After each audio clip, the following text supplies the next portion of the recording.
ይስጥልን የዕለቱን መረጃዎች ከሪያሊቲ ሚዲያ ይዘን ቀርበናል። እስከ መጨረሻው ተከታተሉን።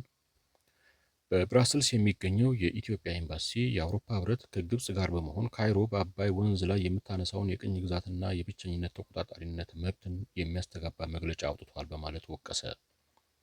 የአውሮፓ ህብረትና ግብጽ ያወጡት የጋራ መግለጫ በኢትዮጵያ ላይ የተሳሳተ አድሎ ያለበትና ጠበኛ አቋም ያሳየ እንደሆነ በመግለጽም ተቃውሞውን አሰምቷል። በተለይም ከታላቁ የኢትዮጵያ ህዳሴ ግድብ ምርቃት ወዲህ ተጠናክሮ የቀጠለው የአዲስ አበባና ካይሮ የቃላት ምልልስ ቀጣይ ክፍል የሆነው ይህ መግለጫ የወጣው አርብ ጥቅምት 14 ቀን 2018 ዓ.ም ነው። የአውሮፓ ህብረት ዋና ከተማ ተደርጋ በምትቆጠረው የቤልጂየሟ ብራስልስ የሚገኘው የኢትዮጵያ ኤምባሲ ያሳየው አቋም ረቡዕ ዕለት ለወጣው መግለጫ ምላሽ የሰጠ ነው። ለመጀመሪያ ጊዜ ከተካሄደው የአውሮፓ ህብረትና ግብጽ ጉባኤ በኋላ የወጣው መግለጫ ሁለቱ አካላት የጋራ አቋም የያዙባቸውን ጉዳዮች ዘርዝሯል። መግለጫው የአውሮፓ ህብረት እና ግብጽ የምግብና ውሃ ደህንነትን በተመለከተ ያላቸውን ትብብር ይበልጥ ለማጠናከር መስማማታቸውን ያስረዳል።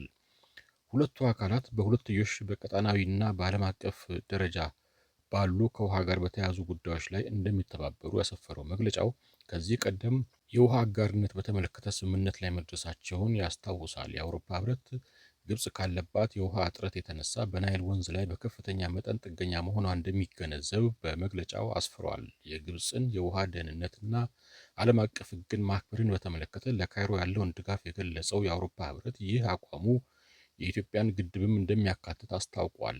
የአውሮፓ ህብረት በአስቀድሞ ማሳወቅ በትብብርና ጉዳት አለማድረስ መርሆች ላይ የተመረኮዘ የተፋሰሱ ሀገራት ድንበር ተሻጋሪ ትብብርን አጥብቆ ያበረታታል ሲል አቋሙን በመግለጫው ላይ አስፍሯል። ለዚህ አቋም ምላሽ የሰጠው በብራስልስ የሚገኘው የኢትዮጵያ ኤምባሲ መግለጫው ችግር ያለበትና እጅግ አሳዛኝ ሲል ጠርቶታል። የጋራ መግለጫው ግብጽ በናይል ወንዝ ላይ አለኝ የምትለውን የቅኝ ግዛትና ብቸኛ ተቆጣጣሪነት መብት የሚያስተጋባ መሆኑን በመጥቀስ ተችቷል። የጋራ መግለጫው በኢትዮጵያና በአውሮፓ መካከል ካለው ታሪካዊ ግንኙነት ጥራት ጋር የሚቃረን የተሳሳተ አድሎ ያለበት እና ጠበኛ አቋምን የሚያስፋፋ ነው ሲልም ተቃውሟል። በናይል ወንዝ ተፋሰስ ላይ 11 ሀገራት መኖራቸውን ያስታወሰው ኤምባሲው የሁለቱ አካላት መግለጫ የሌሎች የተፋሰሱ ሀገራት አመለካከትና ፍላጎት ሙሉ በሙሉ ችላ መባሉን እንደሚያሳይ ገልጿል። የአውሮፓ ህብረት ከግብጽ ጋር ባካሄደው በሁለትዮሽ መድረክ ኢትዮጵያን ዝቅ ለማድረግ መወሰኑ አሳዛኝ ነው ሲልም ወቅሷል። ህብረቱ በህዳሴ ግድብን በተመለከተ በአፍሪካ ህብረት አመቻችነት በተካሄዱ ንግግሮች ላይ የነበረውን የታዛቢነት ሚና አስታውሶ ይህ አጋጣሚ ሚዛናዊ፣ ምክንያታዊና ገለልተኛ አካሄድ እንዲከተል ሊያደርገው ይገባ እንደነበር በመግለጫው አስፍሯል። ኤምባሲው አክሎም የአውሮፓ ህብረት በዓለም አቀፍ ህግ የተዛባ አመለካከት መያዙን በመጥቀስ ወቅሷል። የወጣው የጋራ መግለጫም ከናይል ወንዝ ተፋሰስ ሀገራት የትብብር ማዕቀፍ ስምምነት እንዲሁም የተባበሩት መንግስታት የውሃ ስምምነትና ህጎች ካስቀመጧቸው መርሆች ጋር የሚቃረን ነው ሲል ተችቷል። በተጨማሪም ኤምባሲው በመግለጫው ላይ ግድቡ በሚል የተጠቀሰው የኃይል ማመንጫ ታላቁ የኢትዮጵያ ህዳሴ ግድብ የሚል ይፋዊ ስያሜ እንዳለው አስታውሷል። ራስን የመቻልና የአፍሪካን ዳግም መንቃት የሚያንጸባርቀው ይህ ስያሜ ለኢትዮጵያውያን ብቻ ሳይሆን ለአፍሪካ አህጉርም ጭምር ትልቅ ትርጉም አለው ብሏል።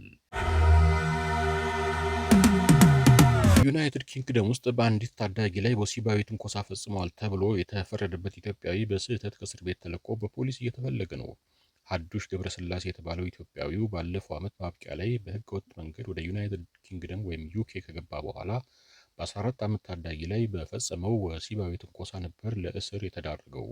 ከፈረንሳይ በትንሽዬ ጀልባ ተሳፍሮ ወደ ዩኬ የገባው ሀዱሽ ኤፒንግ ከተማ ውስጥ ፈጽሞታል በተባለው ወንጀል በቀረበበት ክስ ጥፋተኛ ተብሎ መስከረም አጋማሽ ላይ የ12 ወራት እስር ተፈርዶበት ሳለ ነው በስህተት ከእስር መለቀቁ የታወቀው። ግለሰቡ ከእስር ቤት መውጣቱን በተመለከተ መጀመሪያ ላይ የዘገበው ዘ ሰን የተባለው ጋዜጣ ሲሆን መልሶ ለመያዝ ፖሊስ አሰሳ እያካሄደ ነው። የእስር ቤት ምንጮች እንዳሉት ሀዱሽ ከታቀደለት ከዩናይትድ ኪንግደም የመባረር ውሳኔ በፊት ወደ ስደተኞች ማቆያ ማዕከል ሊላክ ነበረ። የኢትዮጵያዊው እስረኛ ከእስር መውጣት ተከትሎ የእስር ቤቶች አስተዳደር ስለ ክስተቱ ምርመራ የጀመረ ሲሆን አንድ የፖሊስ መኮንን ምርመራው እስከሚጠናቀቅ ድረስ ከስራ ውጭ እንዲሆን ተደርጓል።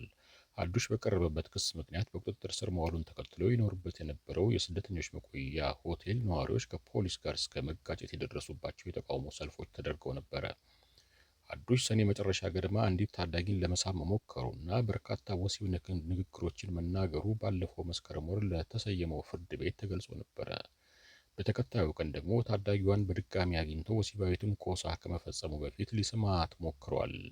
በተጨማሪም የስራ ማመልከቻ በመጻፍ ስራ እንዲያገኝ ልትረዳው በነበረች ሴት ላይ ወሲባዊ ትንኮሳ መፈጸሙን የሚገልጽ ክስ ለፍርድ ቤት ቀርቧል። በቀረቡበት ክሶች ጥፋተኛ የተባለው ሀዱሽ በመስከረም ወር አጋማሽ ላይ የ1 ዓመት እስርና ወሲባዊ ጥቃት እንዳይፈጽም ለመከላከል ለ5 ዓመታት ማንኛዋንም ሴት እንዳይቀርብ እግድ ተጥሎበታል። በተጨማሪም ለ10 ዓመታት በወሲባዊ ጥቃት ፈጻሚዎች መዝገብ ላይ ሰፍሮ በየጊዜው እንዲፈርም ትዕዛዝ ተላልፎበታል። የእስር ቤቶች አገልግሎት ቃል አቀባይ እንዳሉት ፍርደኛው በስህተት ከተለቀቀ በኋላ በአስቸኳይ በቁጥጥር ስር ውሎ ወደ እስር ቤት እንዲመለስ ከፖሊስ ጋር እየሰራን ነው። ህብረተሰቡን መጠበቅ ቀዳሚ የምንሰጠው ጉዳይ በመሆኑ እስረኛው እንዴት ከእስር ቤት ሊወጣ እንደቻለ ለማወቅ ምርመራ ጀምረናል። የዩናይትድ ኪንግደም ፍትህ ሚኒስትር ዴቪድ ላሚ ፍርደኛው ከነበረበት እስር ቤት በወጣበት ሁኔታ በእጅጉ ማዘናቸውን ገልጸዋል። ላሚ በኤክስ ገጻቸው ላይ እንዳሳፈሩት ግለሰቡ በአስቸኳይ እንዲያዝ ከፖሊስ ጋር እየሰራን ሲሆን በተጨማሪም በጉዳዩ ላይ አስቸኳይ ምርመራ እንዲደረግ አዝዣለሁ። ሀዱሽ በእኛ ጎዳናዎች ላይ መቆየት የለበትም፣ ለፈጸመው ወንጀል ከሀገር መባረር አለበት ሲሉ ሚኒስትሩ ቁጣቸውን ገልጸዋል። የአካባቢውን ወክለው ፓርላማ አባል የሆኑት ማሪ ጎልድማን እንዴት ግለሰቡ በስህተት ሊለቀቅ እንደቻለ ይፋዊ ፈጣን ምርመራ እንዲደረግ ጥሪ አቅርበዋል። ይህ የወከልኩትን ህዝብ ደህንነት ለአደጋ የሚዳርግ በመሆኑ ፍጹም ተቀባይነት የሌለው ነው ያሉት የፓርላማ አባሏ ከእስር ቤት አገልግሎት መልስ እፈልጋለሁ ብለዋል። የወግ አጥባቂዋ ፓርቲ የመሪዋ ኬሚ ባዴኖች በሌበር ፓርቲ ስር ያለው የሀገሪቱ አጠቃላይ ስርዓት እየፈረሰ ነው በማለት የእስረኛውን ማምለጥ ተቀናቃኛቸው ገዢ ፓርቲን ለመውቀስ ተጠቅሞበታል።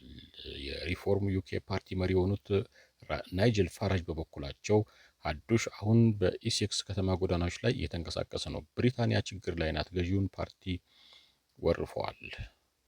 በወሲባዊ ትንኮሳ የተከሰሰው የኢትዮጵያዊ ሀዱሽ ጉዳይ ተከታታይ የተቃውሞ ሰልፎች የቀሰቀሰ በመሆኑ አሁን ከእስር ቤት በስህተት መለቀቁ ደግሞ ፖለቲከኞች በቀጣይ ለሚካሄደው ምርጫ ገዢውን ሌበር ፓርቲን ለማጥቃት እየተጠቀሙበት ነው።